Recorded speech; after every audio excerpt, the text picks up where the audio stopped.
Hey guys, welcome to 12 Tone. Today we're going to talk about syncopation. Syncopation is one of the simplest ways to add rhythmic interest to a piece. In a nutshell, syncopation is just attacks landing where you don't expect them. But where do we expect them?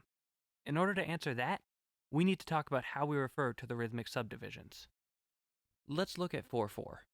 As you remember from the notation video, this means that each bar is 4 beats and each beat is a quarter note. So a good place to start is with the beats themselves. Simply enough, we label those 1, 2, 3, and 4. A rhythm like this falls exactly on those beats. To fill in the gaps, we call the eighth notes between those beats and. So you'd have 1 and 2 and 3 and 4 and. The 16th notes on either side of the and we call E and A. So we have 1E and a 2E and a 3E and a 4E and a. You'll notice though that in all those examples, the accents remain on the beats themselves. Not so with syncopation. One of the most common types of syncopation is called eighth note syncopation, where the accents fall on the and of the beat rather than the beats themselves. You can also mix syncopated and on-beat attacks, like this. Now, eighth note syncopation is cool, but even cooler is 16th note syncopation. These are accents on the e's and uhs of the beat. These are emblematic of funk music, but can be heard in many different styles. One example of 16th note syncopation is in pop funk bass lines, like this one.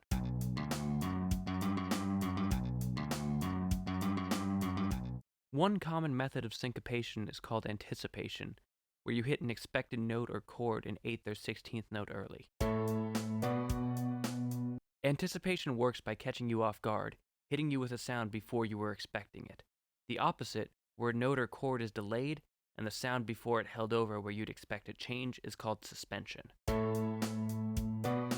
One thing you may have noticed is that in each example we've used the same drum track, with no syncopation of its own. While the whole band syncopating at once can sound great, it's really common to have something to syncopate against. This means one or more players, often the drummer, playing the expected accents to emphasize how the other players are playing off the standard beats. Of course, that doesn't mean drummers can't syncopate too. So why does syncopation work?